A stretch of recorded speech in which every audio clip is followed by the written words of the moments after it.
Hello, everyone. Welcome to Biz Chicks TV. This is the place where you can find tips and tools on how to do business better. We're here to help you run a profitable business that's fun to run and to take the hassle out of your hustle. And today it's time for Tech Life Weekly, and we want you to sit back and relax. We want to find out, first of all, what happened this week in tech history. And we've got Fran on board. We want to give a shout out to everybody listening in the clubhouse, to all of you watching live. We want to say welcome, welcome, welcome to the conversation. How you doing this morning, Fran? I'm doing really good. Good, And good. I'm enjoying the sunshine. So let's talk about some tech history. I think I'm going to start January 19th, 1915. Mm-hmm.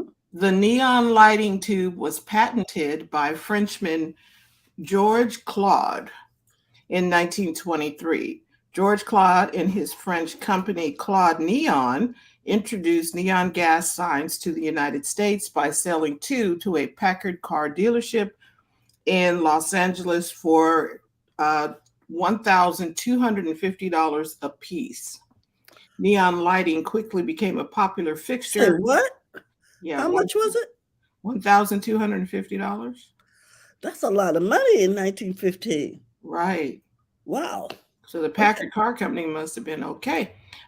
It became neon lighting quickly became a popular fixture in outdoor advertising. Wow. That's amazing. hmm January 19th, 1983, the Apple Lisa, the first commercial personal computer to give a graphical user interface Mm-hmm. and a computer mouse, is announced at the cost of $9,995. So you could have pictures for almost 10,000 bucks. The Lisa ended up being a commercial failure for Apple, but many of the technologies developed for the Lisa made its way into the Macintosh computer. I Like had the no graphic card, idea huh? it was 10 grand. Yeah, like the graphic card that you could install in your computer. I remember that. Hmm. January 19th, 1993, IBM announces a nearly $5 billion loss for the fiscal Ooh, year of 1992. Several years of losses in the early 1990s were the result of sweeping changes to the computer industry in the mm, 80s that IBM was slow to recognize. like Mario. But go ahead. Ironically, the biggest catalyst to this change was the rise of the personal computer.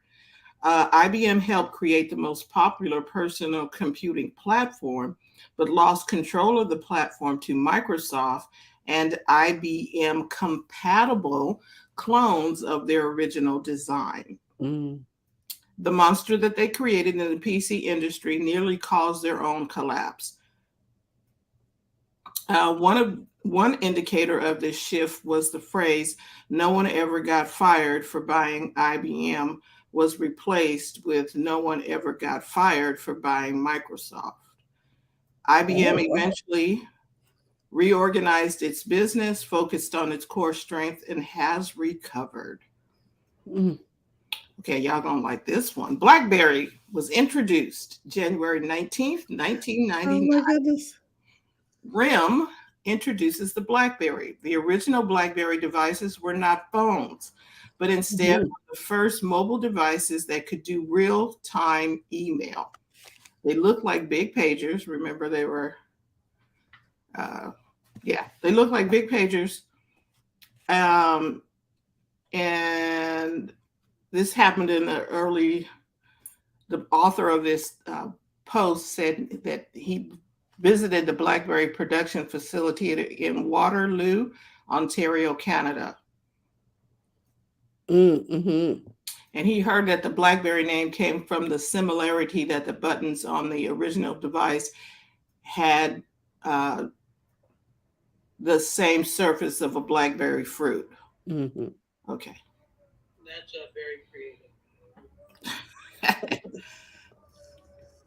Hey, Dr. Tachi. Yeah. So, January 20th, 1970, the Super Fight, a computerized fictional boxing match between Muhammad Ali and Rocky Marciano, took place today on that day. The fictional fight was created by filming Ali and Marciano acting out every possible scenario in a fight, and the result was then determined using probability formulas entered into a computer. The final fight was only shown once in 1,500 cinemas around the world and later released as a DVD. Wow. I didn't know that. Yeah, computer generated it, started playing with it. Yeah, a simulated fight. Yeah, so that is your week in tech history. Wow. Okay, I definitely learned a couple of things today. Mhm. Like how expensive neon lights were in 1915. Or how expensive Apple computer was in If you wanted pictures, right? 83. And this is the personal computer, the lease. I was like 10 grand. Okay. I shall not complain Because about other PCs probably look like Pong. You know what I mean? They didn't have a graphic card in there. Right. This is the first one to have a graphical interface and a mouse. Mm-hmm. Making it easy for people to. Yeah, for 10,000. I was like, okay. Now, see, was that investment worth it? Because at that time, there was no internet per se. There was no using the internet to make money, so I could make my money back on this 10,000. Did they get it back? That's what I'm wondering. That initial investment. Well, it was considered a failure, a commercial failure, but they took the technologies from the Lisa and made it to the Mac. That the ones that we have now probably are running on some of that same technologies. Or yeah, I wonder if what the Lisa would auction for right now if you held on to it. Well, there is a picture of one here, so somebody got one at the garage sale. Yeah, because that's the first time. $10,000 worth, though. Still beige. I'm like, oh my god! I'm sure it's worth a lot more than 10,000. But and it had two. They had two of the big floppy disk ports. The 3 1/4. Yes. Wow. Okay, so cutting edge technology costs money. Yeah. Well, they had to start somewhere. That it was not ever done before. So, and 10,000 to get it done. I'm like, okay, but somebody apparently bought it. Yeah, evidently. Wow. Well, that's what I was getting at. For somebody who bought it, that's a terrible return on investment. Which is why I'm always telling people, don't buy the first generation of anything. Wait. I know it is shiny and it's calling your name. It's saying, Francie. I know. But you just have to turn your eye and say, get thee behind me. I'm waiting for the next generation. Right. Because the next generation will be better. And it will work better. There you go. All the kinks are out. Wait for them to get the kinks out. Yeah, and it's true for any technology right now. Just like Dr. Tachi said, just give it a minute. Folding phones. Yeah. Like, I'm not giving. Remember those? I mean, recently Samsung, a whole bunch of other companies had come out with their folding phone, which is basically looks like your iPad that you would fold in half, right? Right. Yes. Or tablet that you would fold in half. But my concern with that, not to get too off the topic, but was that every time there are hinges, anytime you move a hinge back and forth, it's only a matter of time. Like, how many more times do you have before it breaks? Yes. They're not, infinite.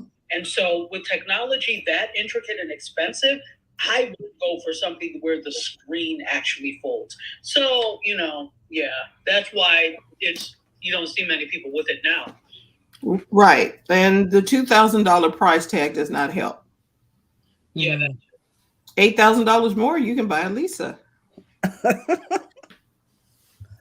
Oh my goodness. Mm. Well, guys, I just decided I'm going to share a video with you today from the Consumer Electronics Show. And then maybe we can talk about some of the gadgets that they are featuring in this video.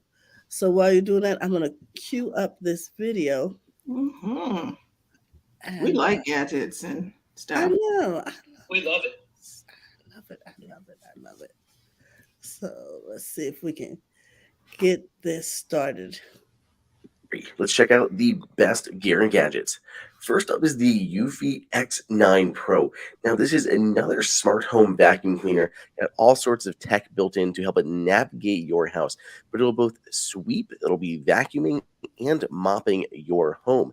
And then returns to the docking station, it'll charge, but it can also empty out the dirty water and add clean water as well as clean the mops. So you're not dragging around a bunch of dirty mop water around your home. Next, we have a Tempo, which is a very cool little system. They're basically selling this little kit here that has all of your dumbbells, all of your equipment in this little box that can sit right beside your television set. And then you can even put your phone right here on the top, and it uses the True Depth camera system to monitor all your joints and monitor you as you are working out. And it ties into the Apple Watch to display information up on your TV, such as your heart rate. And while it is monitoring that information, it can adjust your workout in real time based on how your body is reacting. Then we have the new ErgoFlex desk that is coming out. This is going to be starting as a crowdfunding campaign, but it is a very cool standing desk that has just a bunch of tech built into it. So really easy to adjust up and down just by pressing on this little bar here on the right-hand side. There are sensors in it, so you can't lower it down on top of, a small child or a dog. There is a nice felt lined drawer that can also be locked using the accompanying app for the desk. There are three USB-C ports and a USB-A port located on the front left side with 100 watts of maximum output. And there is a Qi charging pad located on the right.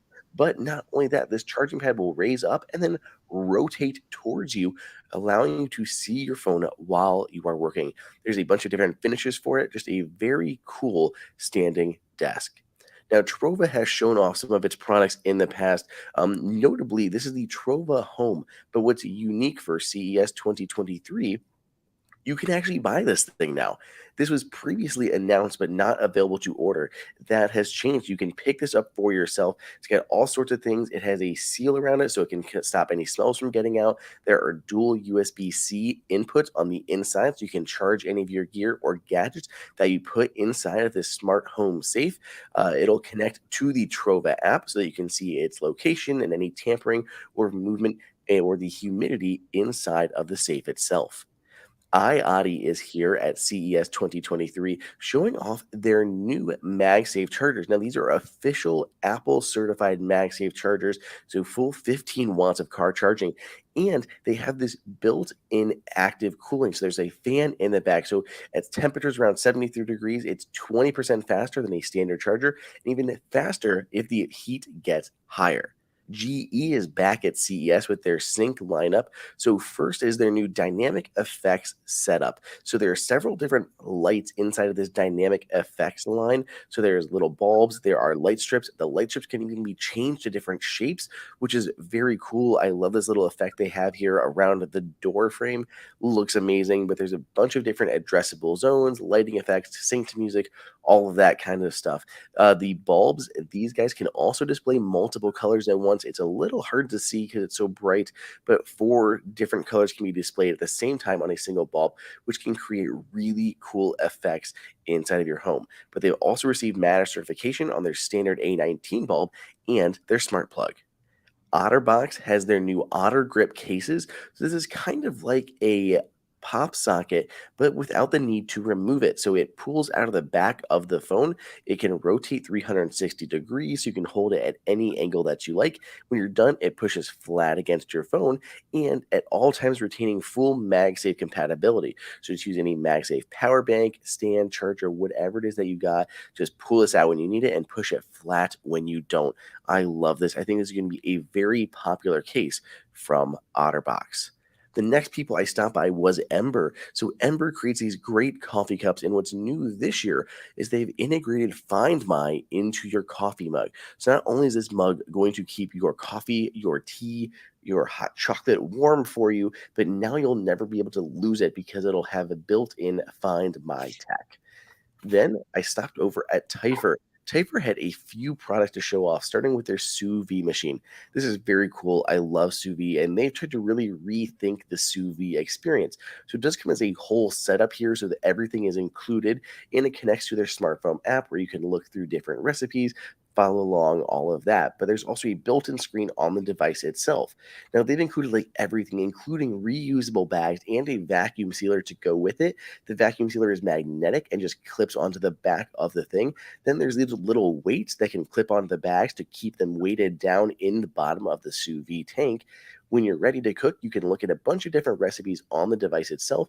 Any one you choose, you can watch a little video to see more about the recipe that you want to create, and it'll walk you through all of the steps to create that recipe. So say you want to do it, it'll walk you through everything, including setting up the sous vide machine, like what temperature. So if you're doing steak, you can actually choose the thickness, and if it is frozen or raw, all of that kind of stuff.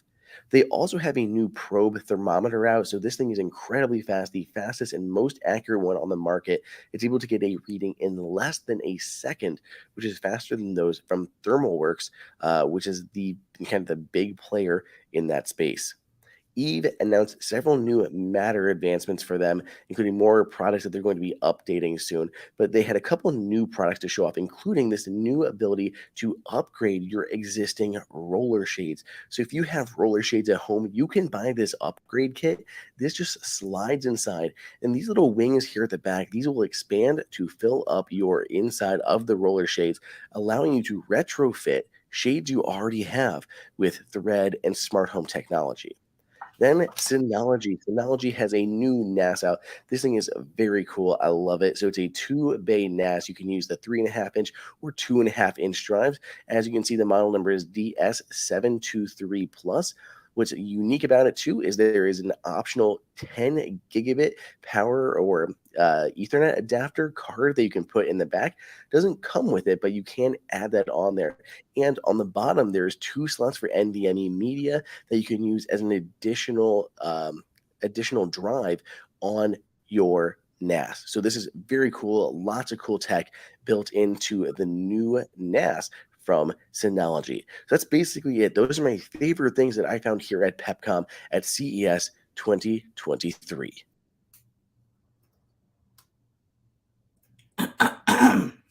Okay. I thought this was a lot coming at us. It started with the vacuum cleaner that'll dump the water, mop and dump the water. I thought that was a winner. Okay, because I was trying to write them I down. like the standing desk. I want that. Wasn't Right. that nice? I was like, and how much and where? Yeah. They didn't say, but I have seen that brand at IKEA. You know, those standing desks that rise up and go up and down. Yeah, you can get them, but I like the fact that it had the charging thing for the phone, and then it had the turn. holder and it turned. Yeah, Wasn't that cool? That I was was really like, good. oh, we want that. I want that. And the sensor, so that, you know, if someone is under there, because I have a 3-year-old, I Yeah. wouldn't know the desk on her because she decided to play hide and seek without me. Right. You know, things like that. So I like the fact that they had those little safety features. Jill's in the house and Dr. Todd Mark's in the house. So I got somebody here on Clubhouse too. Dante said in regards to the folding phone, he said it's made with graphene so it won't break. Oh, Okay. nice. Well, Jill says, Eventually it will. Because the thing is, they tested it. It is made with graphic, but they tested like the hinges is what I'm talking about. They tested and it can go for, I forgot how many they say, how many back and forths before there's a problem, but that means it's not infinite. At some point, there would be an issue. So, yeah, $2,000 for an issue, not happening. So, Jill said she just got a lift desk at Costco, and I'm using my desk. I got it at off of Amazon. Flexi Spot is the name. And it goes up and I can push a button and it lowers and does all of that. It just does not have a drawer in the front. I like that idea. And it does not have where you can plug everything up and put your phone on it. I was like, okay, I like that desk. I like it too. I like the way it rotated. That was got a question. Dr. Tachi has a question. Yeah, does it have wheels? Now, see, now there, Dr. Tachi, you might need to patent that, because no. They didn't mention wheels, but I'm presuming that because it is so portable, but you never know. I don't know. It's not portable though. See, that's the thing, because my desk is real heavy. Right. So go ahead with your comment on wheels, because I'm thinking wheels would be great. Yeah, because what I'm doing now is I'm actually looking at my cart little table that I use for production, and I just wheel it out of the way. So, but it does have the ability to raise up and down. For example, if I want to use it as a standing desk, but it's nowhere near as sturdy as something like that. So I think the piece de la resistance would be wheels on the bottom of that. And I'm gonna see if I can get somebody, a handyman, put some wheels on my desk. I'm like, yeah, now that would you could on rollers. on there. All you need to do is get some casters from the hardware store, and that should work. Right. I'm like, I should let you know how this goes. Okay. Mark has a comment. He says, I don't want a set of weights trolling me. Trolling me while I'm watching TV. Yeah. Yeah. Look at you sitting on your butt when you should be lifting me. You know, that's what I thought too. It's right there, and I don't have an excuse. Plus, it will mirror to the TV. I mean, what can I say? Okay, I gotta get up and do something. Go ahead, Dr. Tachi. Well, I wanted to make a comment on two things I liked, if you don't mind. Go ahead. So, I really like that workout thing. The what is it called? That console that had the weights and things inside, and then I liked that. I just wish design-wise it was a little sleeker, because to me it looked like they just took a piece of slat board up the top. Yeah. So not that it was terrible, but it could be a little sleeker, and maybe it will come to that point. I don't know if those were one of the things that were like a Kickstarter campaign, but it maybe could come to that point where you could have different colors, things to kind of match decor. I see that, because to me it wasn't sleek enough for what it's supposed to be, especially if it's going to be out, because what I tend to do is I hide my workout equipment. So I work out in the living room, the sitting area, but I put it away when I'm not, because I don't want to look at it. But if I had something like that could... I don't want to look at it. Yeah. No, I'm laughing because like you don't want to look at it, because it's like Mark was saying, it's talking to you like, I should be working out. No, I just don't want to look at it because I don't want it in the living room. We don't want it to clutter. It's the clutter. Yeah, from a clutter perspective. So that's one thing that I like. Also, I really like, and this is funny because that you showed this, because today I'm getting ready to put up a Be More that is talking about color changing smart bulbs. Yeah, and color changing smart bar. I love those things. They're great for production because you can actually light up your background and make it, give it a different look. And you can make a setting basically with lights. The only thing with those are, I don't know how many lumens or how bright those are. And the ones I got, which are from Five Below, they're great, but they're not super bright. So you would need a lot of them in order to make a difference. But the point is that they're still smart bulbs. They're color changing. They come with a remote. You can also, these, I don't know if they go to connect to your phone, but I know the ones you show probably connect to the phone. So I think those are a great way not only to create mood in your home in general, but if you're a production or a video person, that's a great way to illuminate things and to kind of, if you're doing, like, for example, a sports talk show, you can, light up in the colors of the Buffalo Bills or the Bengals or whatever you like. I see. Okay.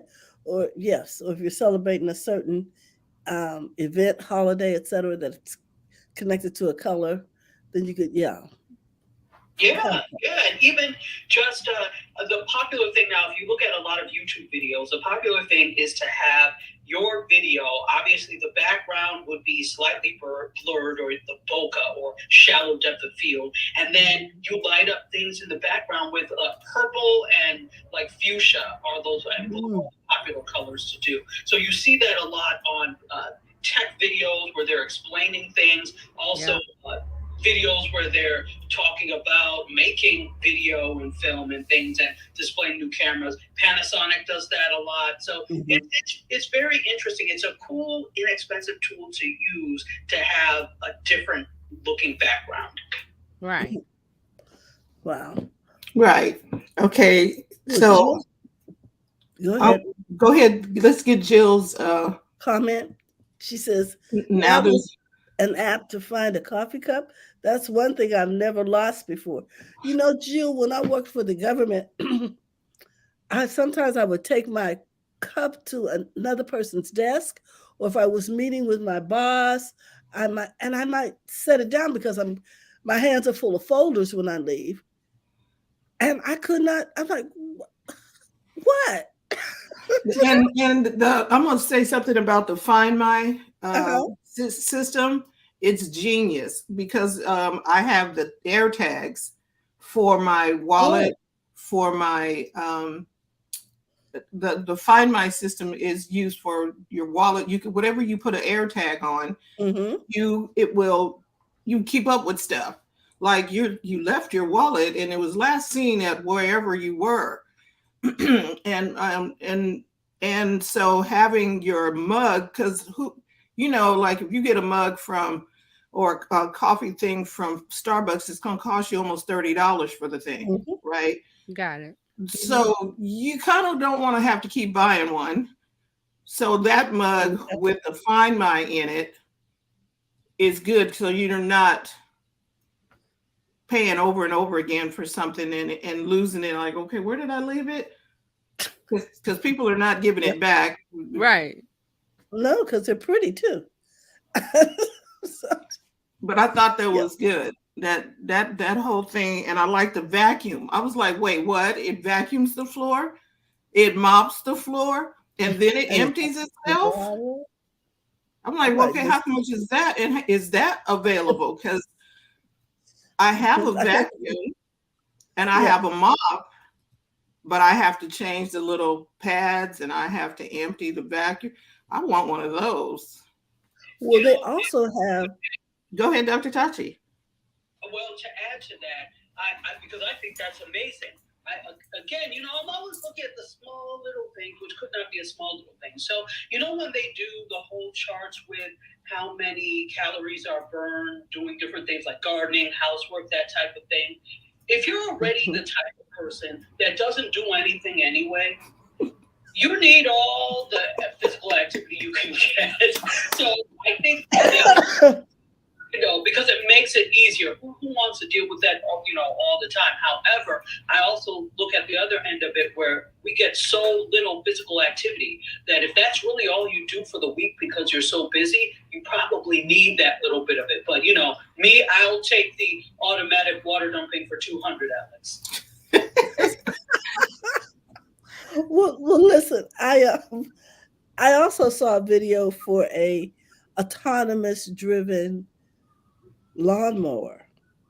And I was saying, wow, this would be a fabulous business. You could just sit in your car, work the app, and mow people's lawns. I'm like, what the heck? Yeah, okay. And write off the equipment. Okay, there you go. Okay. So things are getting easier, ladies and gentlemen. So then it was, what was the other Sophie, the thing that cooked for you? It cooked for you. I Oh. thought that Okay, was it was doing too great. much. I thought I had to do too much to get it to work. I might as well cook. You know what I'm saying? Because it's not like I don't know how to cook. Because you had to put the stuff in the bag, vacuum seal the bag, put a weight on it, put it in the thing. I was like, okay, I'm done with that. Okay, and they were still going. I'm like, And the other thing I noticed was there was no seasoning in that bag, girl. You know. And the recipe, the guy was putting No. salt and stuff on it, but I was like, okay. Yeah, I didn't quite get that. Nah. And then, No. TJ, what was your favorite ones? The desk. No, You like okay. that TJ desk? said, just give me the desk. Okay. she shopped for the desk. So those are some of the things that were available, and I thought I'd share them with you today. Okay. Okay, Doc, TJ, you are up unless Doc, you needed to switch out. I didn't look at the memo today. Yeah, no. Dr. Okay. Tachi, you good? Dr. Tasha, did you need to switch out today? What happened? No. Go ahead. Oh, okay. All righty. So this week in social media news, hold on. Oh my gosh. Now I'm only kidding. All right, so let's start out with Clubhouse. This is one, really don't talk about a lot, but Clubhouse has house lounges for the web now. So you can build houses on the web. They have a website where you can do it. Now, I tried it and it told me I couldn't do it, so I don't know what happened. But houses let users create a group of community members, fans, or friends through invites, and members of houses can host conversations and come together on a regular basis. There's also a text chat component to keep people who miss conversations in the loop. So Clubhouse has said the web version for house lounges is just like the app on your phone, but with the added convenience of joining straight from your computer. By accessing house lounges via your computer, you can experience your favorite lounges and participate in conversations in full desktop glory. So they're saying that it's available. I tried it. It gave me some kind of error, and I was like, okay, I'll look at it later. So does anybody use the house lounges? And it's also on the web now. This might be the answer to the community spot, because where people, where you want to gather with your community. Right. TJ did tell us we're going micro from everybody to, specific somebodies. And this could be the answer. Like if you have a group that you want to get together with and you want to gather somewhere without the hassle of Kajabi or Thinkific, whatever. I think, and and some of the other ones, it's very, you just want a place to gather that's not Facebook. Right. And this might work. And then remember Clubhouse audio only, it was app only or on the device only. And now it's moving to web, where if someone doesn't download the app, they can still participate in the conversation. And then you can set up a time for the conversation, and everybody can gather on the conversation. With the only thing they need is the Clubhouse app, or go online, like you just said. Right. That is so much easier than to wade through the weeds at Facebook. Yeah. Wow. I might have to turn something on over there. I'm gonna go check that out. Yeah, houses. So houses. Okay. I couldn't get it to work for me. It gave me some kind of error because it asked for the phone number. I put it in.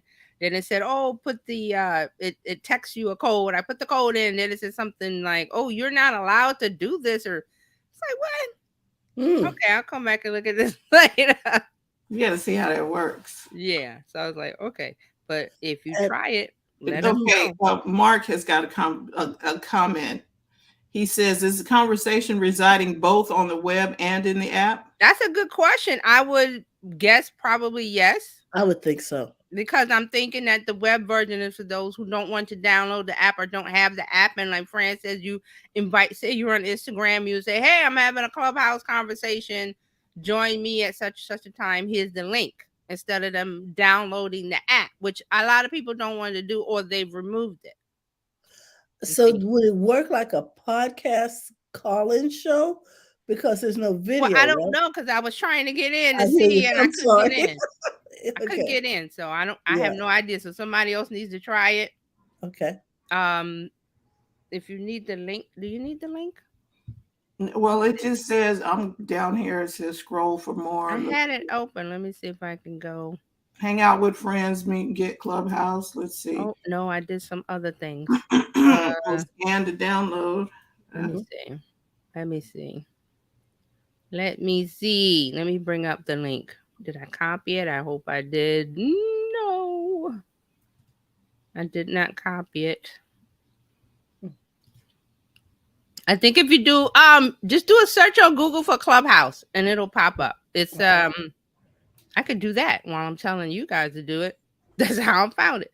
Clubhouse, and it's a link that says Clubhouse from Adweek. Clubhouse debuts house lounges for web, and in that article, it has a link, and I'm going to copy it. So, and it's clubhouse.com/sign in. That's the link. Okay, because if you just go to let me put it in the chat. If you just go to Clubhouse, oh, welcome back. Enter your phone Right. number. So there's the link in the chat if you want to try it. Okay. And maybe we'll gather over there. Let's see. Yeah, so click, while we're talking, click and see. I could not get it to work because it asks for your phone number and it texts you a code to the number. You put the code in, and then it's supposed to let you in, but it didn't let me in. So, well, did the house have to be built first? Maybe. But you already, no, I think it's there. Or if you're in a part of a house already, it should. I don't know, because that's what I wanted to see, because I wanted to answer the questions. Yeah, I'm sorry. Okay, I I'm keep going asking in. No, questions. I couldn't get in. So one of you try. I just went in. Hold on. It's waving at me. It is waving at me. Well, it is. I put my phone number in there and it's waving at me right now. It's probably sending you a code. Yeah, it sends you a code. I put the code in, and then it said I didn't even pay attention. Oh, wait. It says you are not a member of any houses. Join or start a house. You see what I mean? Okay, see, I didn't get that. I got something else though. You have to join your own house. It says you are not a member of any houses. Join or start a house on your phone. Oh, exactly. Okay. Exactly. But look, wait. TJ should be able to get in still. It didn't give me that. It didn't tell me that. It told me something else. Like I'm not allowed to do it. Right, but you should be able to because you're the one that invited me. So, well, this is houses. This is not Clubhouse. No, but it says they use your sign in from Clubhouse to make this. Yeah. So I don't. So you have to develop your own house, which makes sense because they've been doing that for several months. Right. No, they're not asking you. You have a Clubhouse already. If you already have Clubhouse on your phone, you should be able to come in. I don't have a house over there. Right. I don't have a house over there. It just says you are joined in as business. You're signed in as business. I don't have a house. It says you don't have any. You're not a member of a house and you don't have one and they said start one, but I got to do that on the phone.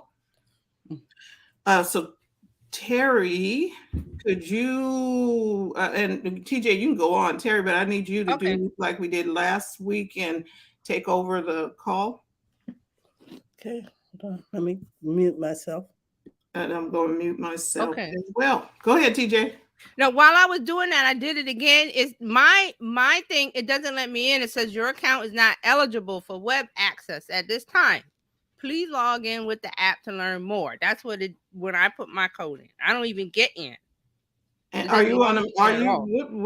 What are you? Okay, that's weird. I'm using Chrome. It says your account is not eligible. That's what it's telling me. It's not even logging in at all. So. But if anybody can get in and you're in a house, there you go. Okay, right. Terry, I'm muted. Okay. I'm talking to Terry. Am I a moderator, Fran? Oh, yes, I need to invite you to speak, huh? Yeah. Okay. Okay, so you should be good. All righty, Daddy. And now you need to unmute yourself so people can hear. Okay, we're ready, TJ. All right. Okay. So, moving on to YouTube. YouTube is testing a new location tagging element in the shorts process. Now, what this is location tagging. Think Instagram geo tagging. When you Instagram, you can make a post and you can tag where you are.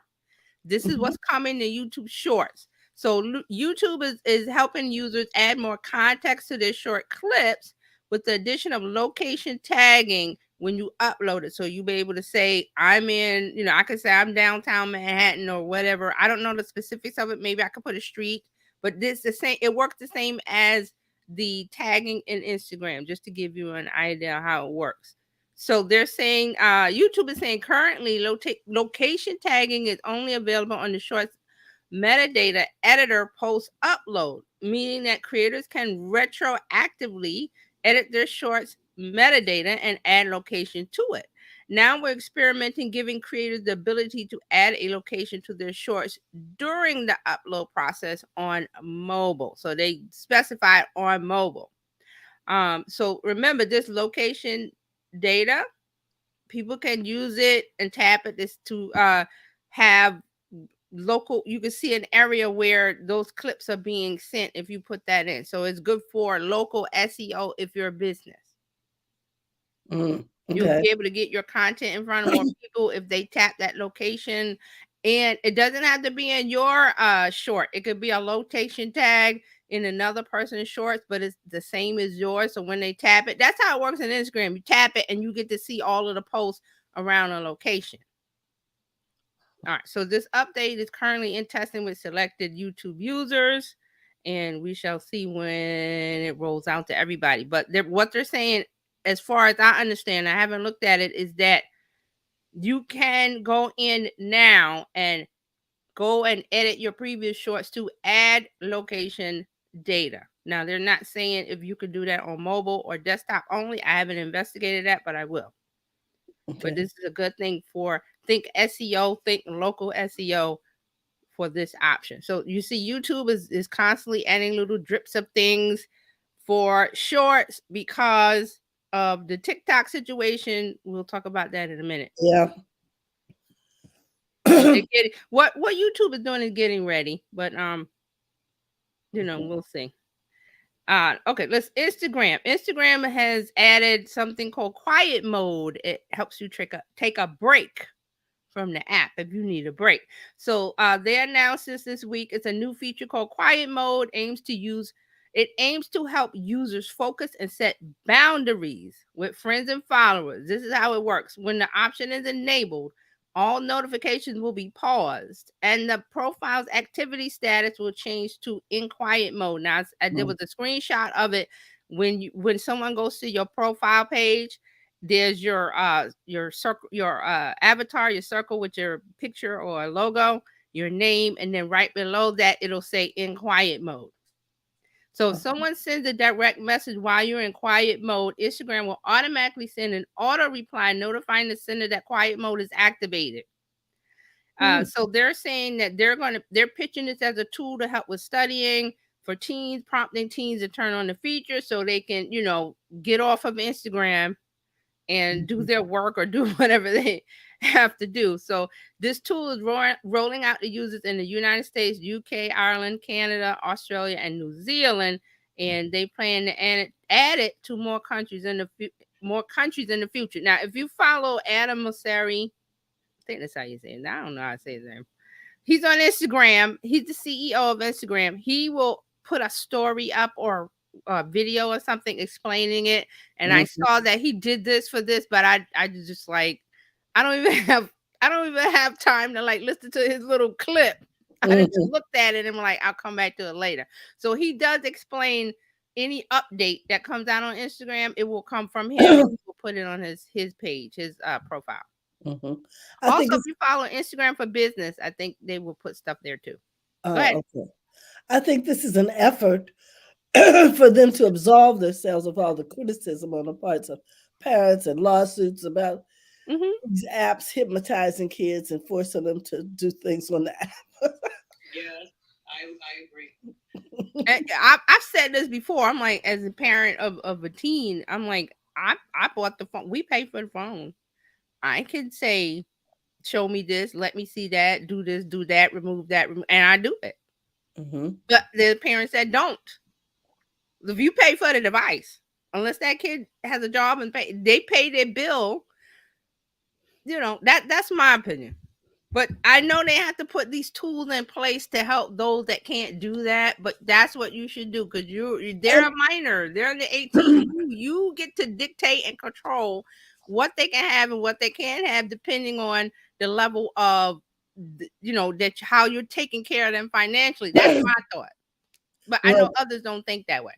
I think it's just an effort to protect themselves for future lawsuits, like the coffee being too hot at McDonald's. Right. Okay. And you're right about that. They have to put it in and say, oh, if they get called before the government again, which they have several times, they can say, we got this, we got that, we got this. Yep. So Carlos is in the house too, guys. Hey, Carlos. Good morning. Give a shout out to Mark.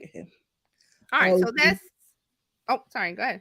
I was just gonna say, and all of you in the clubhouse, Jill. Hey, Jill. Hey, Mark. Hey, Carlos. I forgot who's in clubhouse. I can't see it. Tachi's over here in the clubhouse. Oh, right, Dr. Tachi, and then there's a couple other people. Hey, Terry, turn your phone up a little, please. Okay. Yeah, so I can hear Dr. Tachi a little more. Okay, we have a house now. Oh, okay. And can you invite people? Yeah, I'm playing. Invite me.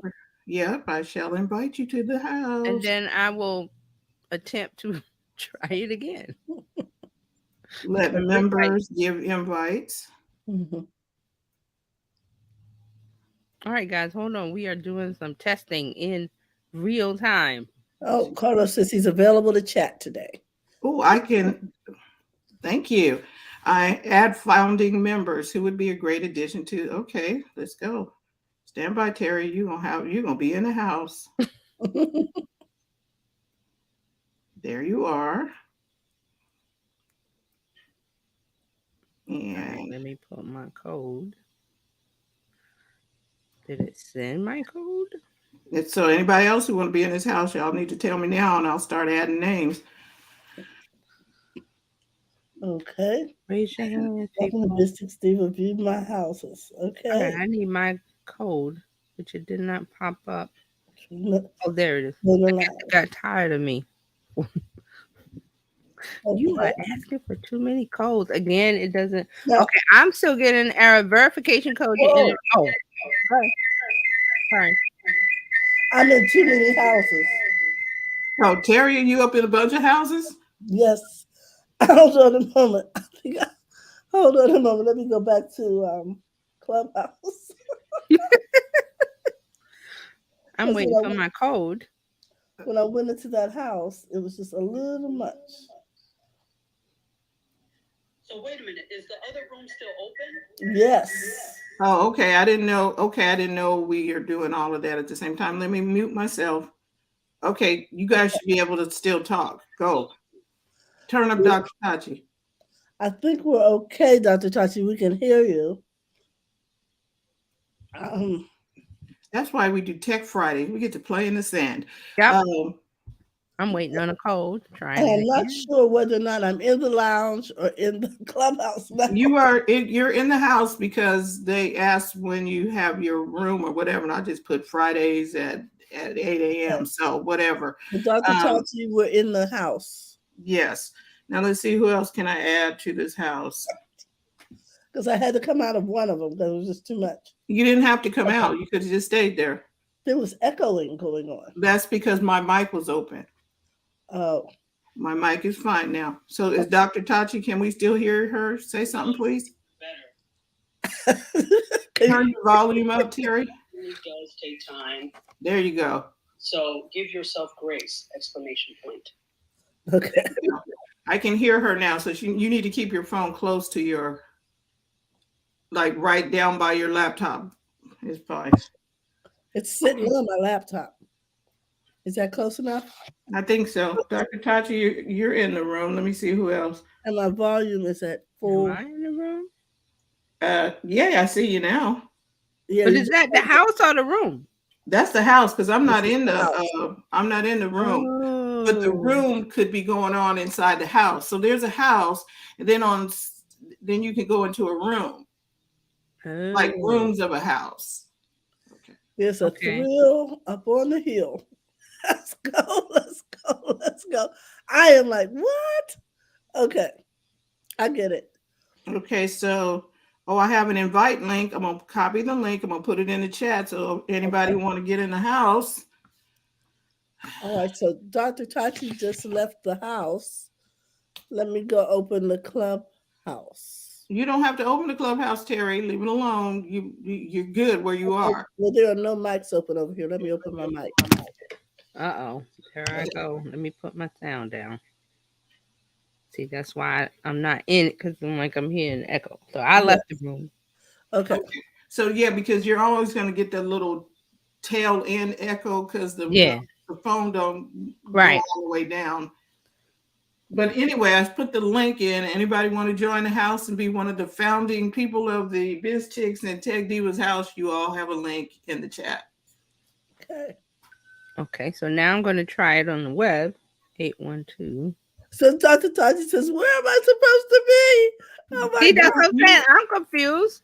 I still can't get in. I don't know why on the web. You are in the house. Just You're in the house. I see you. No. I have it. It's just giving me a different error on the web. I'll investigate that later. Dr. Tachi, you just stay where you were. You were fine.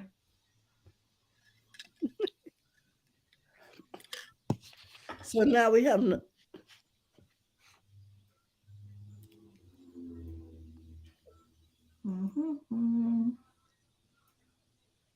I am here. Carlos says he's in Facebook. Okay. Yeah, stay there. Okay, Dr. Tachi, you can just go back into the room where you were because you were. Okay, so now that we thoroughly confused Clubhouse. Clubhouse is. I was confused. Yeah, well, you know. Look, you all are confusing me because all I know is I got an invite to go someplace else. So I said, okay, well, is the other room open? Okay.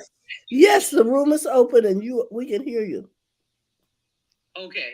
Okay, so now we can hear you on StreamYard because you're in the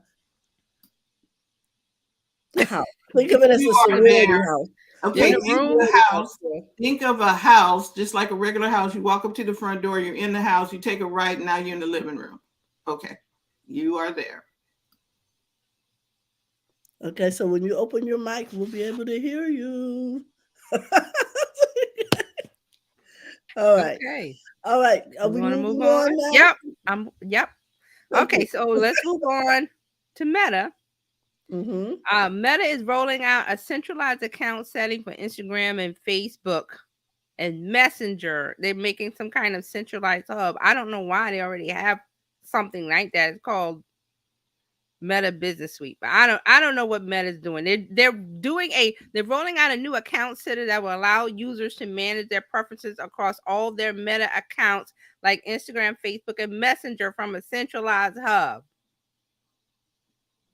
This will be helpful for users who use more than one of the company's application, Meta has said in a blog post. They're trying to be like Apple with one ID and Google with one ID. Okay. They're trying to make all your stuff because in the MetaQuest with the headset, they want us to use one.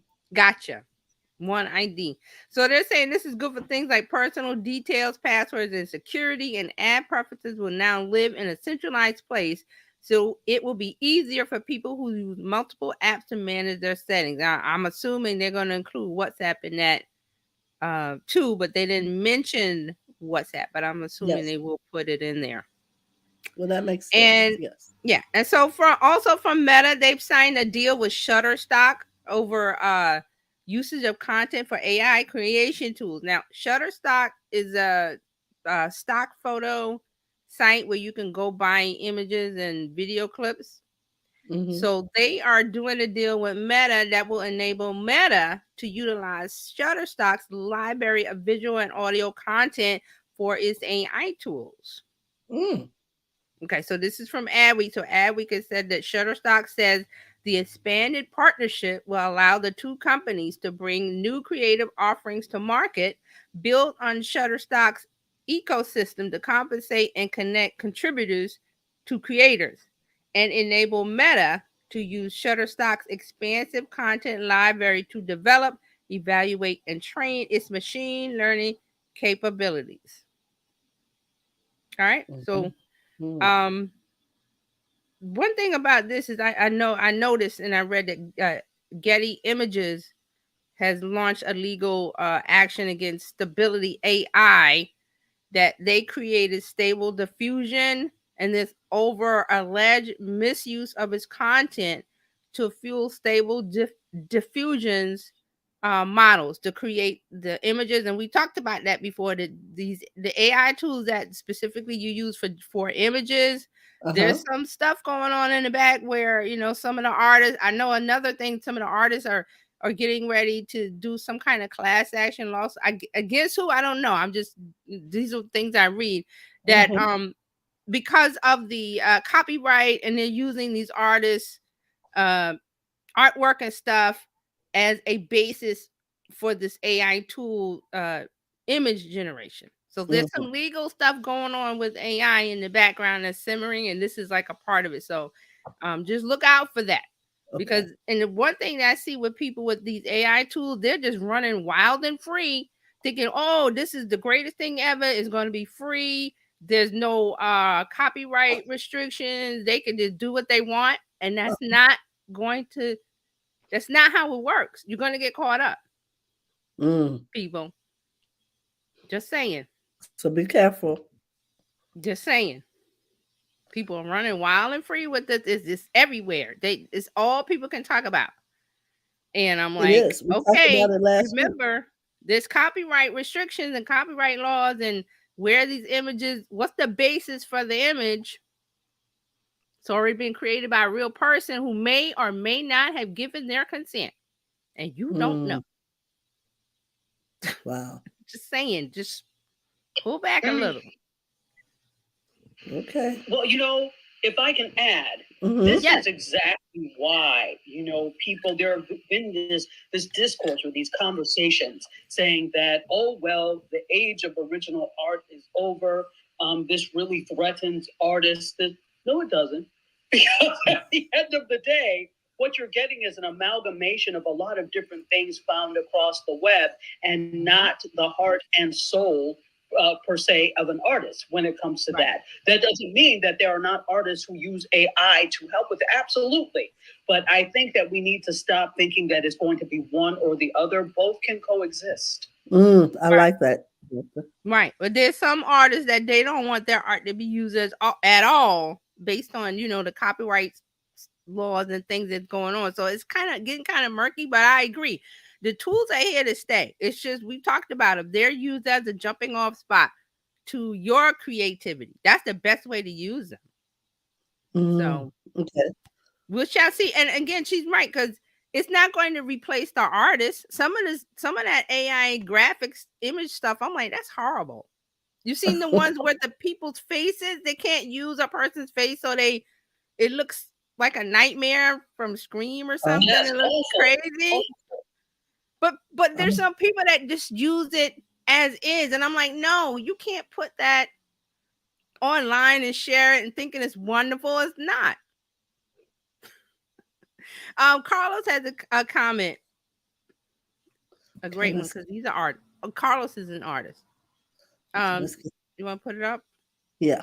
Okay. You want me to read it? Yes, please. Okay. Carlos says artists are worried that people who will be able to create art that they normally get hired for, and because of deadlines, the AI can replace those jobs enough to hurt. And he has a point. But see, that's what I'm saying. Just because you can make it doesn't mean you use it. Just because you can make AI art doesn't make it great or replace this or that. There's some people that don't want to deal with AI art at all, and some people who would do it exclusively. There's going to be many levels to this situation. But I've seen people just splash it up there thinking they're doing something wonderful. And I'm like, that's horrible. That is ugly. That just it's not appealing. So Carlos says, tell that to art directors. I wish I could. Because part of this is that it looks like a tool, like a free-for-all buffet, the AI. Oh, I can make content. I don't have to think about it. I can just go and take what they do over here. But that doesn't make it good. That doesn't make it good. Carlos, yeah, go ahead. But isn't good an opinion? Yes, but good means I'm putting it up because I want to attract an audience, and is it turning it off or turning it on? Now, here's a good example. I had a client who was in the medical profession, and they wanted to show the befores, and I said, that's not how you sell it. Show that you sell the after. You show the after. You don't show the before. The before is ugly. Like, if I saw that, I would go, I don't want nothing to do with you. But if you show me the after, where it's, sparkling, you look like a star, it's this and that, or your life is better, boom, I'm calling you because I want you to do the same for me. That's what I mean about good. Okay. I know it's subjective, but everybody knows when they see something that's not good most of the time. Yeah. Carlos says, I get about 10,000 for a piece of art and I still own it. See? AI will do it for less. But is it here we go with the creativity and quality? Like, is it good? Like, I would want AI is satisfactory. Some of the stuff I've seen is good, but it's few and far between. It's just satisfactory. Like, this is what I'm talking about. I've seen people who have websites and blogs. They are graphically challenged. Nothing wrong with that. But now that they have an AI tool, they think they'll just input something, and whatever it spits out, they use without looking at it and going, is this attractive? Is this going to achieve my goal? Is this going to make people read this? Is this going to get attention? No, and no. But because AI did it, they're taking their brain part out of it and just going, well, it's an image for my blog post, boom, and just post it. I'm like, that's not going to achieve what you want. So I would rather pay somebody like Carlos to do something that's quality work versus, okay, I might not have the time, or I might not know how to make a good looking piece of AI art. Here's somebody who's doing it and doing it well. Brian Fanzo. If you check him out everywhere, he's doing it good. He does AI art. He's doing it, pretty good. Now, I'm not going to get into the, what is he, because he's in the NFT world. So what is he doing? There's so many like tentacles to this subject that we're not even like at the beginning part of it. So there's many pieces. And I know Dr. Chaji will tell you there's many parts of this that are still to come, still to be discovered. There's many discussions. So I don't think we could cover it all today. Right? Yes, ma'am. That's a quiet there. Okay.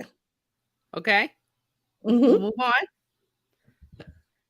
All right. Okay, I'm just checking, making sure that I'm covering everything. Oh, Twitter. You hear me? Okay, what's happening in Muskland? Twitter has officially banned all third-party apps. It's no longer permitting third-party developers to create Twitter clients. They're saying that, and third-party Twitter apps have been around a while because most people don't want to use the Twitter interface, so they don't like it. So there was a third-party app you could use. Some of the examples: Tweetbot, Twitterrific, Aviary, Echofon, F-O-N, Birdie, and others. But now Muskie has cut that cord, so they can no longer collect. The developers can no longer of those apps can no longer get data from Twitter to feed into their app. Third-party developers at no point received any communication from Twitter. They didn't get a warning about the shutdown. Twitter never offered insight into what API rules might have been broken. So they're just saying, we're blocking all third-party clients. Goodbye. All righty then. Hey, oh, sorry, Terry. Go ahead. Go ahead. I wanted to add No, go ahead. because all of this is coming at the same time of now. You all know that Q4 returns are in. So many of these big media and tech companies have had their Q4 meetings. So for Twitter, they saw their revenue drop 35% in Q4, and over 500 advertisers have paused spending with them. Right. So all of this is kind of happening at the same time, and that's like the antecedent to this, or the other way around. So it makes sense that, you know, and plus again, impulse control. So instead of sitting and let me think logically about this, he's like, we're just gonna cut it all off. Yeah. That Right. to me is his MO. Right. And you're right. I was going to bring up the thing about the revenue down. My source, it said 40% year over year. I think it was the information.com. They're saying revenue is down 40% year over year. In Q4 21, Twitter bought in 1.57 billion, and now they bought in 942 million in Q4 2022. That's the numbers I got. And that's because they just sold the Twitter bird for $100,000. Also, they're saying $100,000 or $100 million. Was it $100 million for that bird, for the Twitter bird? I would hope it's more than 100,000. So there's some more numbers. So they're saying that current estimates suggest that around 225,000 users have signed up for the $8 a month blue check. Purchase. They're saying that that's not enough. It's not enough, of course. And also remember, Muskie cut what did he cut the staff? 80%. And so to cut the cost. So they're saying it's not, whatever they're doing is not enough, and the revenue is down. And like Dr. Chachi says, a lot of things are happening all at once. And it's a show. That's all I can say. All right. Well, this is old. Okay. I had one old story. So they banned third-party apps. They have the revenue down 40% year over year. You know, there was something else about a community. I forgot to put it on here, but they're doing community tweets on Twitter as a way to fact check things that are online that people post. And I had a screenshot of it. Like if you post a news story, Twitter has a community note that says something. I'm just like, it's just too much for me. What they're doing over there, who knows? Twitter's in free fall. All right, let's move on to TikTok, because there's some things happening with TikTok. A lot of Texas universities are blocking TikTok, removing the app from devices. University of Houston, University of Texas at Austin, Texas A&M. There's a ton here. Are these personal devices or these? Now, see, I didn't go deep into it, but it's coming from the governor. Yeah, probably the ones that are supplied by the government. Probably, but they're saying probably it does. I don't think it's students. It's they're saying the university, which is the employees. Yes. So the University of Texas at Austin was the first in the state to implement a ban. They said they sent an email out to students. Students. Announcing they are blocking access to the app on its Wi-Fi and wired networks to comply with a December directive from Governor Greg Abbott banning the app from government-issued devices. But if they've got their own personal device, they can use it. From government-issued devices. Okay, that makes sense. So they're saying that you can't use the university's Wi-Fi and wired network to use TikTok, because you can get TikTok on the desktop. You can use it on the desktop. It doesn't have to be on the device. So I'm wondering How do they do that? Go ahead. because here's the thing: this is unusual, really, for a university, right? It is. A bunch of them, not even just one, Dr. Child. There's a bunch of them. I can't even list them all. Go ahead. Wow. I could see a public school system where you're saying we're banning this in the public school system or whatever. But for a university to do that is very unusual indeed. It's like A freedom of speech issue?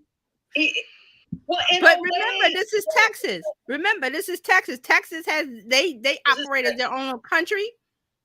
Mm-hmm. I wish they would leave the U.S. too. No, you don't. Permission. I wish you would leave, please.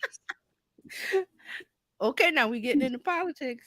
Mm-hmm. But Texas, We know just remember, Texas is like they operate as their own little country outside of the U.S. That's how they think. So let's just say they're different. They think different. Let me give you a little bit more. So what happened said so this is the University of Houston. We say Houston, but Houston sent out a letter to students and staff announcing it has immediately ceased activity on all of its university managed TikTok's account following Abbott's order. Now Abbott issued the directive against TikTok, citing the threat of the Chinese Communist Party gaining access to critical U.S. information and infrastructure as his motivation. Did they say the Communist Party? Did they actually say that? That's a direct quote. I'm reading the words. That's what it said. Now, here's another part of it.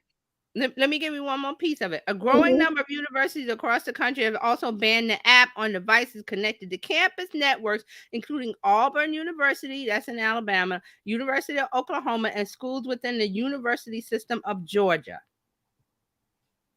And it could be because they're getting federal funds, Tachi. Could be. When you say university of, generally most of those are public universities. And so that makes sense. But do we also notice where these universities are? Okay. Yes. Well, off the mic. Yes. Yes. And that's why I said we getting into political territories, but just the states I listed, that should tell you everything you need to know. Exactly. Well, and not to get into not everything, but right. Southern states. You get a general idea of what's going on. Yeah. They tend to have a very particular view about such things. So I'm not surprised. Right. I'm just waiting for Mississippi, Louisiana. Right. They'll come. Kentucky, all of them to get They'll be next. Florida, possibly. Maybe. Florida. Okay, so let's just a reminder. Oh, what I was going to say about TikTok. Oh, the ban means that if it is a ban, this is one kind of ban coming from the governor or coming from a school. Another type of ban, and I said this wouldn't come from the president, it wouldn't from Congress, it would come from one of the agencies, and I've listed one of them. I forgot what it was in the long name, something about national security. The ban would be that they would ask Apple and Google to remove it from the Play Store. That would be the ban. You wouldn't be able to get it from the store. There are other places to get apps. Like if you have a jailbroken iPhone, you can get apps from outside of the store. Google has the same thing. There's places to get the files to use the app, but you wouldn't be able to get it from the official source. Is really what the ban is. That's what it would come down to. Not having access to update the app if it's already on your device. Which leads to security issues for your phone. So think about how you want to do that. If they take it out of the stores, the Play Store and Google Play, how would you get it? There are ways, but would you want to get it that way? Should we really be surprised that this is happening on a state level since it started over there on the federal level? Remember, they took it off of all the federal issued phones. Right. See, now we're getting into murky waters where Mhm. here the state of Texas, their governor, which is their person that they elected to govern them, he decided that he wants to do that. So how do you stop it? You elected this man to govern your state where you live. So you have to abide by whatever directives and laws they put together or decide to Mhm. executive orders or Orders. whatever Mhm. he decides to do because you live in that state. Correct. Hmm. So a lot of people don't think about this, that everything things in your life is tied to how you vote and who you vote for Mhm. as a governing body. Just something to think about. So I'm like, it's just an app. I can live with it. I've removed it from my phone. If I need to see a TikTok, I can go to the desktop. I can look at it anonymously. Yes, that is trackable data, but I'm not there mindlessly. Mhm. That's just me. But there are people that are Hey. using it. Go ahead. Sorry. Go So ahead. I think this is a very interesting thing because this is testament and a testimony as to why you should not put all of your $11.99 per box eggs in one basket. $11.99. I'm just saying, for some places it is. So Yes. you shouldn't do that. Number one, because they're too damn expensive to be playing with. But number two, because now if your monetization strategy for social media is completely wrapped in TikTok, you're in trouble if they ban it. Yes. You are in serious trouble. If everything, all the brand deals, everything has to do with that, you're in trouble. So this is why it's like you've got to be platform agnostic. Yes. You need to learn to produce video and content that is not tied to the tools that one particular app gives you, because then you'll be free. That's true creation freedom. But if you're tied to, I can only do this effect in TikTok and I don't know how to do it anywhere else, TikTok goes away, so does that ability to do the effect. So this is for everybody. Yeah, you out there, listen to me now. Make sure that you are learning how to do things off of those other platforms. Right. Be platform agnostic. That's what I want agree. to say. I agree. And we've been talking about that for years. I think I wrote a blog post when this applied to Facebook. Remember when Facebook was going down and things were happening? This was like maybe 5-6 years ago or maybe more. We were talking about that then. I said, do not build your house on one thing. Oh, I run my business off of Facebook. Really? When it's down, what do? Here's the same thing with TikTok. And you can't say that it's not going to be removed. They can't do that because I make a living. Well, this applies to YouTube. YouTube did some things a few years ago for creators that significantly reduced their revenue from YouTube, and people were going to YouTube headquarters and protesting and getting mad, saying that you're affecting my livelihood. YouTube is not your employer. YouTube is a conduit, a tool to reach our audience. There are lots of tools to reach your audience, and Dr. Touch is absolutely correct. You have now stuck hitched your wagon to TikTok and not learned any other way to get around. Wow. The internet. There's lots of stuff. There's more stuff coming, but you are stuck on TikTok. We don't know what to tell you. We've been talking about this with Twitter. I think we talked about this with Facebook. We talked about this with Twitter, Instagram, and now TikTok. Go ahead, Dr. Sardi. No, I'm agreeing. Absolutely. All these people have hitched their Laura Ingalls Wilder era wagon to the wrong thing. You're absolutely right. Absolutely right. But the thing is too, that we don't like change. And it is funny because I was talking to, you all know I'm a reseller, right? Right. Poshmark. Right. And so I do Poshmark Live like almost every morning and have formed a community over there. And so now there is another live selling at Whatnot that I'm approved to sell on as well. But it's I don't want to say totally different, but in a way it is. It's taken me I got approved like weeks ago and haven't cracked it yet. Because I'm like, what? How do forget it.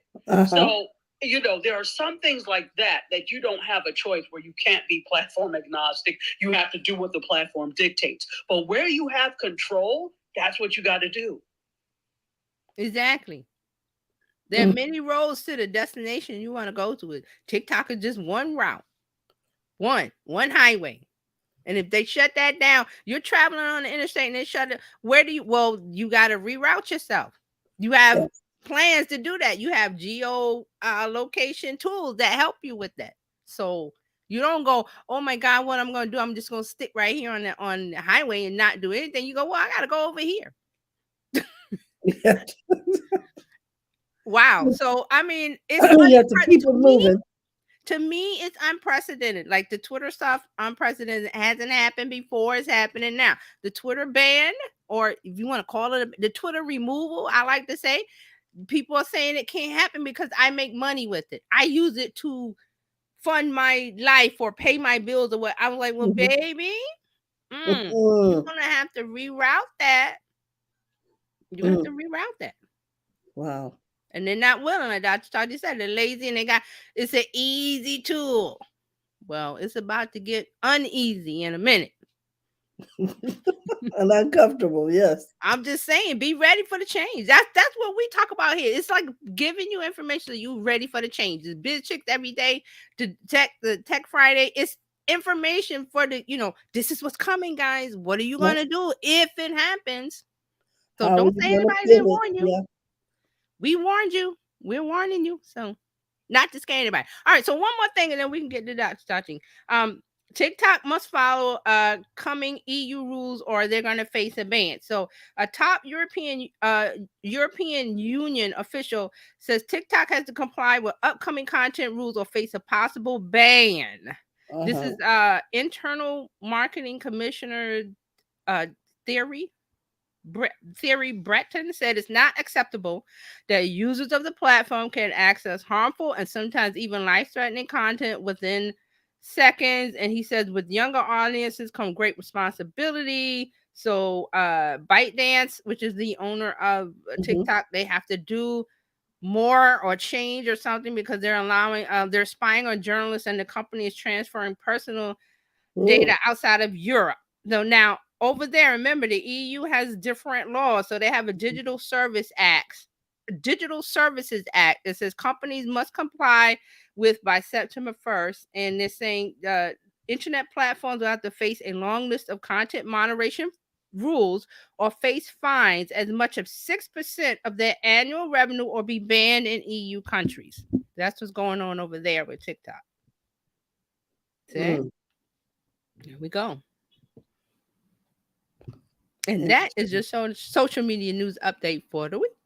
Oh my goodness. Okay. I told you to hold on. Oh, I clicked the wrong thing. Told you to hold on. That was a lot. I'm serious. That was a lot. Oh my goodness. So we're going to bring Dr. Tati up to the stage. Doc, what you got for us in social media over there? Oh my goodness. Now, is she open? Okay, then unmute yourself, Doc. Okay, hold on. Give me just a second, please. Okay, we can do that. Talk amongst yourselves. Hold on, I'll be right back. Yeah, we're good. Don't worry. We can talk amongst ourselves. I am really trying to figure out, can you really control the internet with government? I mean, and to me, because they make so much money, what is 6%? In America, we're good for paying the fine and keep on doing what we want to do.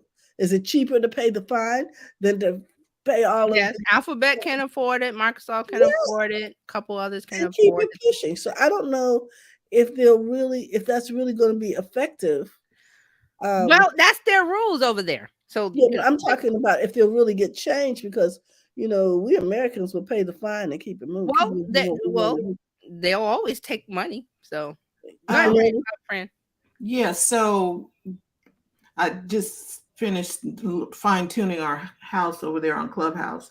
So my input is I when TJ told us about TikTok a couple of weeks back, I deleted it from my phone.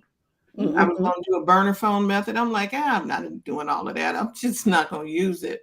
And I took TikTok off. I'm not going to wait for them to tell me. Right. We're going to start building on shorts or reels. Right. Because, okay, I know our government can be goofy, but Mhm. if they are talking about the fact that this is not good for us, Mhm. then okay. Yeah, because we They talked probably about it know one more than Tuesday we know. about we talked about the propaganda part of it, and we talked about the Mhm. history of propaganda and with this country and blah blah blah. But that's something that you have to say. Do I want to? I haven't invested in TikTok yet. Do I want to, or do I want to? Hey, I say look at YouTube, but that's just my thoughts because I feel like the way that they're going and this ban, it's not going to happen tomorrow, but it might come Mhm. up within 12 months.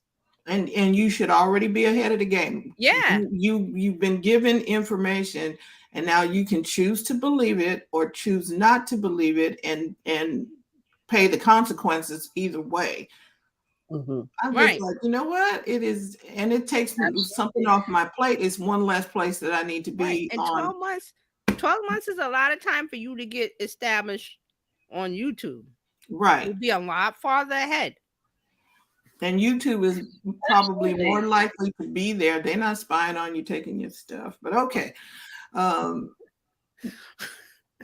Well, they're Yeah. looking at the data, but they're a US company versus ByteDance being a non-US, which we and we cannot have no Right. control over Right. Right. that. And Okay. I and think Dr. Tachi is ready. yeah. All right, I will talk to y'all a little later. Okay. Yeah. No, well, the thing is too, really quickly continuing on that, it's like for me, I'm like, I don't know. Like I really used to like TikTok because I had been on it since it was Musically, and then it made the change over to TikTok. And I never really created. I always watched. But then, I had started, creating things and being on there. But it just does not have the same draw that other for me have. So I'm like, well, I think that the key thing with social media is build where your audience is and build Okay. where Right. you feel comfortable. If Mhm. you're not comfortable with something, you're not going to do a good job anyway if it's not something you want to do. So I post when I feel like it on TikTok, Mhm. and Yeah. because I already know I can't live stream over there. I don't have enough people. I'm Right. not trying to jump through hoops to get to. I'm not doing that. I refuse Right. to be on a hamster wheel for anybody, Mhm. namely Right. you, that I don't even really care that much about. So, And you said you're building a community on Poshmark, right? So you're doing, the things that generate revenue for you. It doesn't have to be TikTok. let me tell you, for the first time, Mhm. I made any money on Instagram, and I like Instagram, right? Mhm. But I had the thing where they would pay for reels, Uh-huh. and so they paid like $10 for the reels. So I made $50. Right. That's the first time in modern history that I ever made any money off of a platform directly, Yes. ever. Because I'm chopped liver to most platforms, even though I create excellent content. Right. But, everybody goes by number. So I'm like, well, whatever. I'm not going to be on a hamster wheel for you. Right. With the live selling, I see right away every day. I mean, honestly, for those of you that are resellers or sellers of anything, I'm saying get on a live selling platform, whether it's Amazon or whatever, because I actually make Make money. money. Yes. So to me, I'm like, if I'm going to spend time doing things, and it's because I enjoy making content, and that leads to other things. But when I'm talking about where I directly see money being made, it's that. So, and I have scant on, I'm a micro quote influencer on other platforms. I have 70,000 followers on Poshmark. So, Wow. Yeah, that's serious. Congrats. so whatever. So, okay, enough about Yeah, that. enough of that. Everybody, we have a few media stories for you today. We are still on hiatus with Mediascope, and we will be until the end of February, but that's okay because you have this on Fridays, always with me, and you could get some things. So let's talk about YouTube. I don't know if you saw this, Terry, but YouTube has actually been renewed to live stream Coachella through 2026 in a renewed deal. I am super happy about that because, yeah, I know you would think I'm a millennial, or I love Coachella. I really do. Me too. Yeah, right. It's so cool. And I love the fact that you can watch live stream. So I watch it on my TV. If I might watch it on my device, but they have like usually 4 different stages for Coachella that you can watch. And it's like the big stage, the major stage, and then they've got smaller stages. You can see all kinds of performers. In fact, I got turned on to a lot of new music because of watching Coachella. So it's something cool. Yeah. So if you can't make it, because I'm not trying to go and stand in the desert with a bunch of younger millennials at a Coachella, I will not. And then Me either. I'm with you on that. No. I watch it from the comfort of my living room or wherever I'm watching on whatever device. Comfort. It's so much in the air condition, because Yes. Coachella is usually hot. Yes. Because it's going to take place April 14th through 16th, and then the 21st through the 23rd, because they do 2 weekends usually. So let me tell you the headliners, y'all. Okay. Bad Bunny, and Bad Bunny is all the rage lately, right? Blackpink and Frank Ocean. Yep. Bad Bunny is the artist. Bad Bunny is the artist, okay? It's like they have all you hear is, for example, in Zumba. I haven't been to Zumba in like years, but since the pandemic. But like taking Zumba classes online, everybody has Bad Bunny mixes, okay? So it's permeated everything. And Lyra Cohen, who is the head of global music at YouTube, said in a statement, "It is an absolute honor to continue our partnership with Golden Voice to bring the magic of Coachella to music fans around the world. Our shared passion for innovation and connecting artists with their fans through multiple formats is the foundation of this decade-plus partnership." Now, what I didn't realize is that they have been streaming Coachella for like well over 10 years now. Really? And I guess that makes sense when I go back as to when I started watching Coachella. That makes sense. But it's absolutely, I think this is magic. It's magical to be able to bring the magic of such a major festival to the masses around the world. I love it. I agree with you. Wow. This is a blessing. It really is. It really is. So if you are up for it and you want to discover some new music, or you happen to really like the headliners, Bad Bunny, Blackpink, and Frank Ocean, check it out. April 14th through 16th and 21st through 23rd from the comfort of your home and not from a porta potty in the valley of the desert in California. All right, let's talk a little bit about the Sundance Hot List. As you know, the Sundance Film Festival is getting ready to get underway. I have not been to Sundance since 2010. Was that when I went? Yep. 2010, I went to Sundance. So it's been a good, what is this now? 13 years? Yeah, 13 years since I've been to Sundance, but it was such a great experience. Now, do I want to go and drive through those mountains again? I do not. But in the snow, I do not. But it was a great experience. The people of Salt Lake City and Park City, Utah are so warm and welcoming. And this is what is coming out of there. There's some new projects from Anne Hathaway, Jonathan Majors, and John Carney. And they've got a market now, because they're not just going to show films, right? And yay, that was a nice film. They're trying to sell these films. So there is a marketplace that is out there. And this is the first proper marketplace since before the pandemic. The last one they did, it was 2019. And sellers are hoping that they can create some magic with this and that people will be there to buy. So the 2023 festival is offering a hybrid of in-person and online. So if you're interested, you can actually attend Sundance online. So because they're doing it hybrid. I thought going to go back to in-person completely with maybe just one or two things, but no, it is hybrid. So if you're interested, you can purchase online access, which I might do. I just might do that. Yeah. Absolutely. So it's been digital purely for the last 2 years, but this year it is hybrid, and that could make for a really nice festival, to be honest.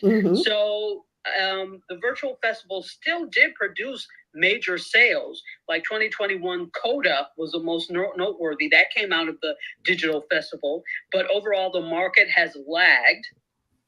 So they're hoping that this is now going to get some buzz and entice some buyers. So there are a lot of projects, and I wanted to point you all to the Hollywood Reporter, and you can see a lot of the titles that are debuting at Sundance that they're hoping are going to get picked up. So yeah, no, that'll be cool. And I would suggest, again, that's the thing, kind of like with Coachella for me, where I'm not trying to be in the hot desert. One time in January in Park City, Utah, with blinding snow as I'm driving through the mountain, it was not fun. Let me tell you, I had a great time, and my thing was like, let me hurry up and get back, because I stayed in Salt Lake City but drove to Park City. It's about a 25-mile drive. So I said, well, let me get back to Salt Lake City before it starts snowing. But I was hungry.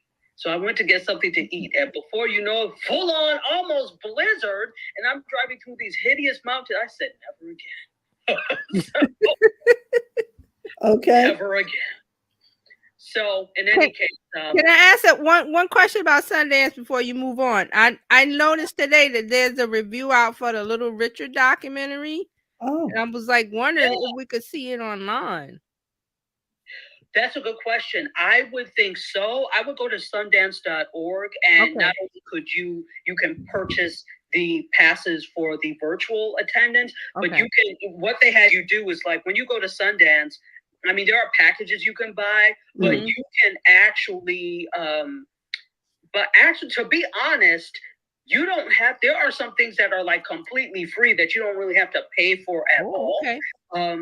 And you can buy. You could just go get your hotel and say, well, I just want to really see these things, and buy your passes for the individual movies. And then just hang out all day, because there's so much free stuff. I mean, I discovered as I was walking in Park City, there were people on street corners playing, like bands playing and all sorts of things. So there's music, there's interactive, there's art, all sorts of things. So you really don't even have to buy passes for anything except the movies if you don't want, and just go to different events. So it's something that was doable. And I did that, first of all, actually on my way to NATP, the National Association of Television Program Executives. That year, I had a conference fellowship for them. And I said, well, wait a minute. This is just a couple of days after. I'm going to Sundance first. So I went to Sundance first. And since it's one state over, then I just hopped over to Nevada to go to NATP, which was in Vegas that year.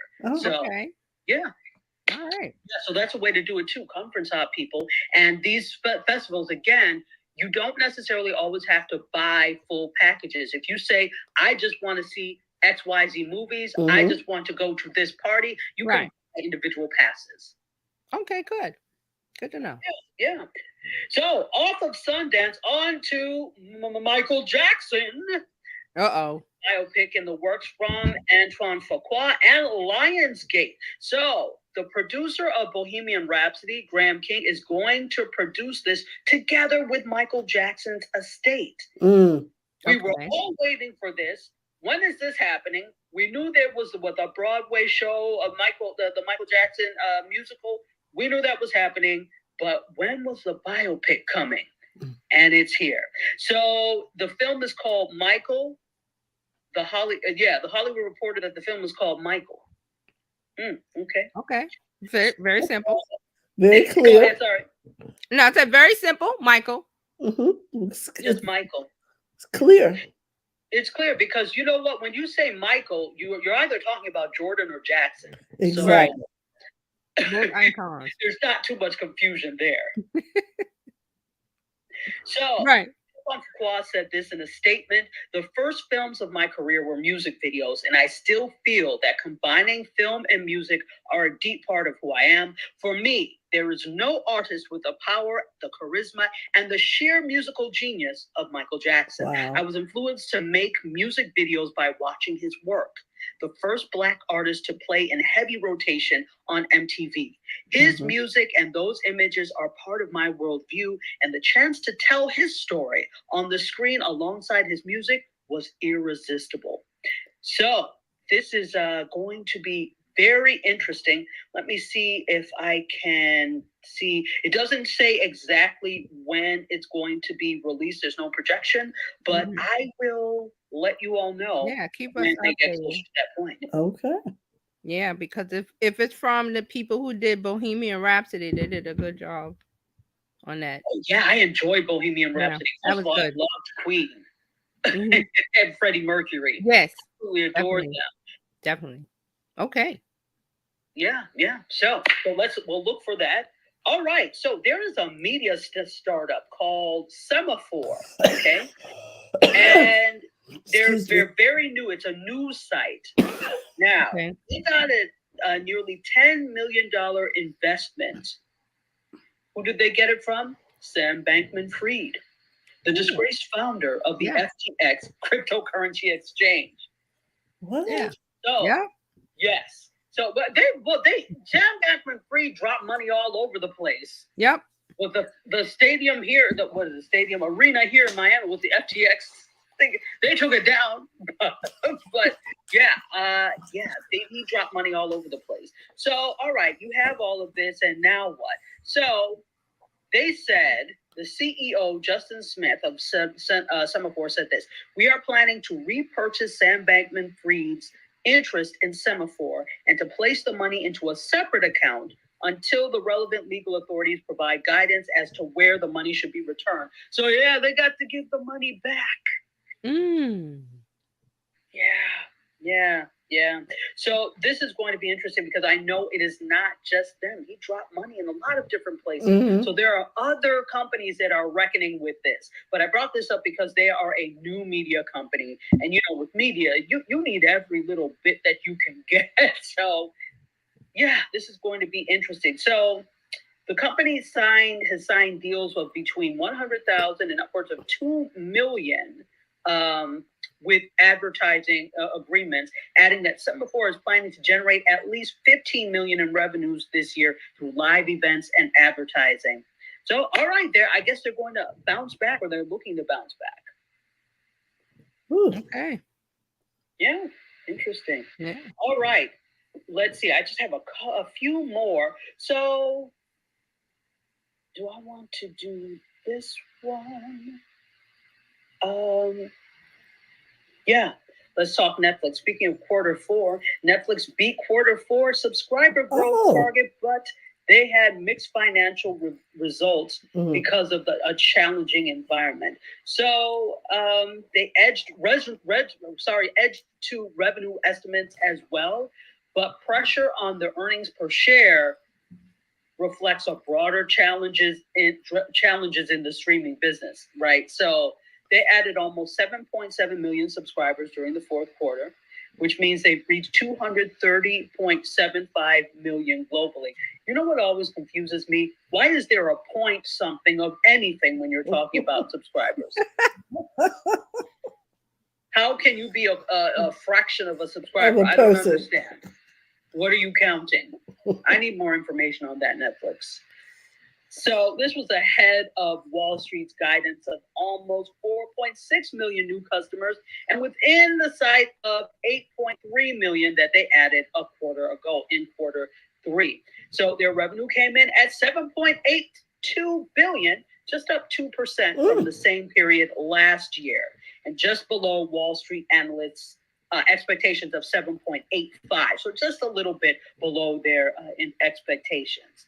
So along with the stats, they announced, and this is a big thing, that co-founder of Netflix, Reed Hastings, is going to be passing the co-CEO baton to another person, to Greg Peters. So Hastings will become executive chairman now at this point.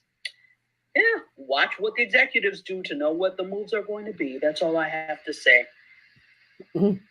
So good news for Netflix. They are up in Q4, but they've got to continue if they want to keep subscriber and investor confidence high. Okay. Yeah. So, all right. And so let's see. There was one other thing that I want to, two other things. So, has anybody watched the reboot of Night Court? Nope. No, I keep seeing ads. I saw the ads, yeah.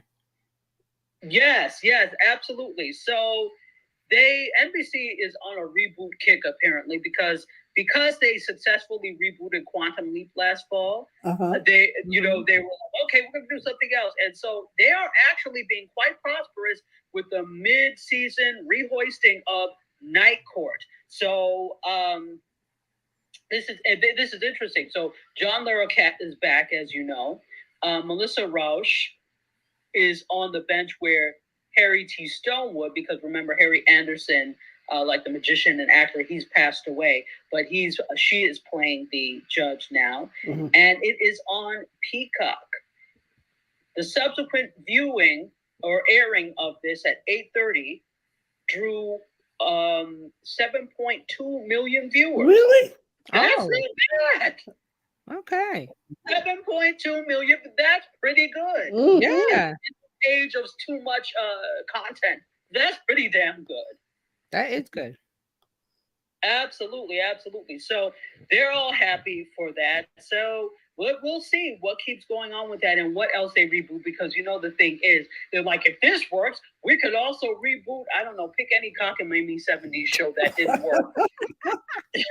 Okay. Although I did love Night Court. I used to watch Night Court. It was funny.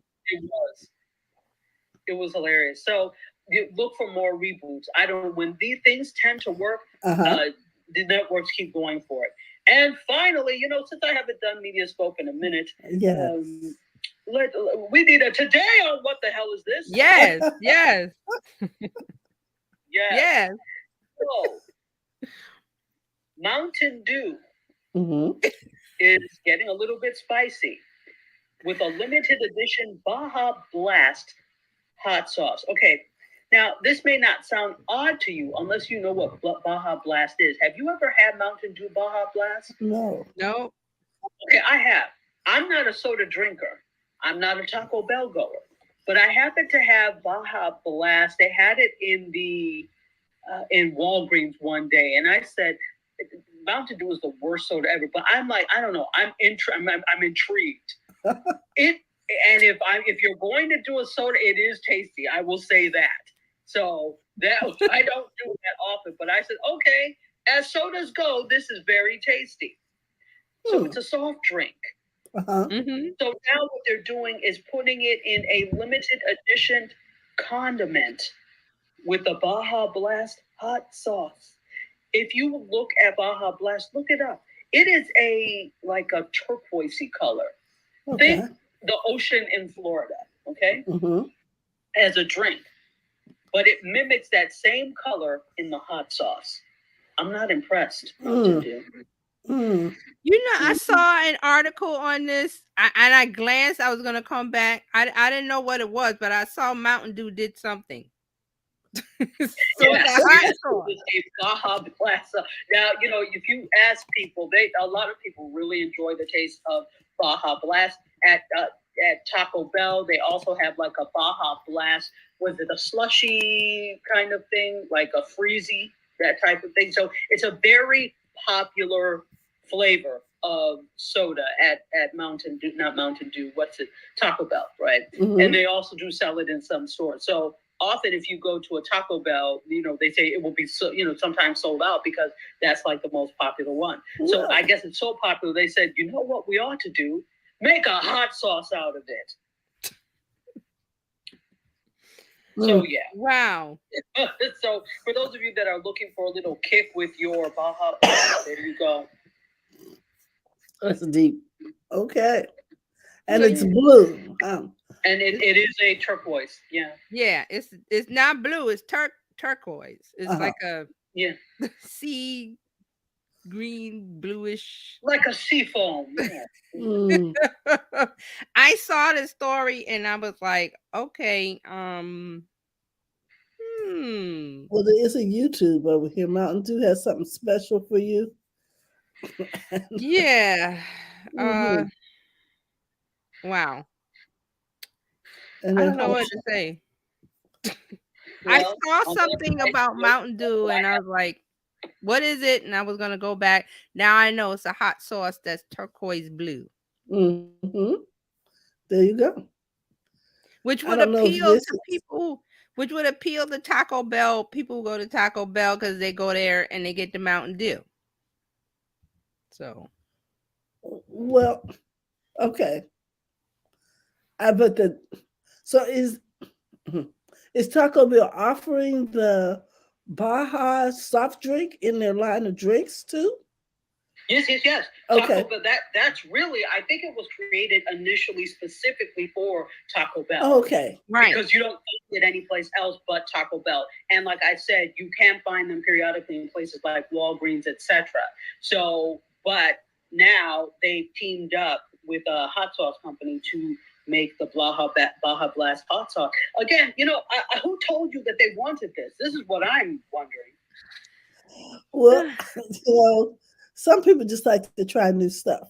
Right. And then, of course, it's attention for Taco Bell to come into Taco Bell, try the sauce, get a Mountain Dew, la, la, la. That's what I have for you today. Sorry to leave you on such a spicy note, but No, that's good. There you go.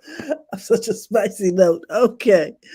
All right, guys. It's been real. We've been keeping it real with tech today. We created a house.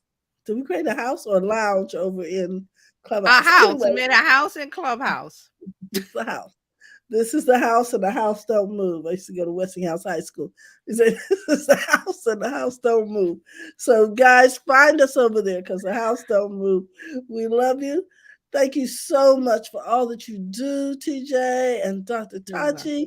You bring us so much information, and we are just excited when you come on Fridays and Tuesdays. If you're looking for Terry, you can find her at Terry Johnson online everywhere. And Dr. Tachi will be back with Mediascope in February. So we look forward to that because we want to know what the hell is this. So with that, and if you're looking to be a part of the Biz Chicks community, we'd love for you to just text Biz to 33777, or you can join us at bizchicks.net. We look forward to helping you run a profitable business that's fun to run and taking the hassle out of your hustle. Remember, it's okay to make money in your business, so go to the front of your own line. Yep. We'll see you Bye. Monday. Bye-bye. Thanks for watching. Have a great day. Thank you for tuning in and for all of you listening on the Clubhouse. Bye-bye.